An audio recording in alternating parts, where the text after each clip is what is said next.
Jamani, hapa nimepata 20 niliseti account. Niko mitaa ya Trace House Mwenge TRA. Huyu ni mteja wangu huyu. Huyu anaitwa Games Lover. Ile pale Games Lover. Sasa nimemsetia account ina muda gani? Miaka mingapi? Mitatu sijui. Ya, ina miaka zaidi ya 3 4. Haijawahi kuharibika. Unasema ni nzuri. Unasemaje? Balaa. Hivi ananiambia unasema unanipa shilingi ngapi? 20,000.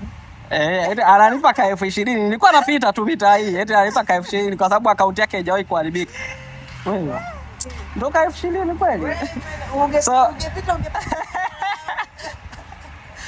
Sawa, mteja wangu nilimsetia account yake bana Games Lover huyu, Games Lover 2 hapa Mwenge TRA.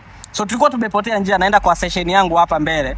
Ananiambia anataka kunipa 20,000 kwa sababu toka nilimsetia account haijawahi kuharibika. So tunamsubiri hapa. Tumsubiri hapa mpaka ananipa hela. Wala tena asichelewe kwa sababu video itakuwa ndefu sana, lakini tunamsubiri anipe ka 20,000 kangu. So uzuri wa kufanya kazi nzuri. Fanya kazi nzuri, unaona unapata matokeo. Kila sehemu unapita, unaona watu ambao umewatengeneza. Huyu anatoka. Huyu yule pale, yule anatoka.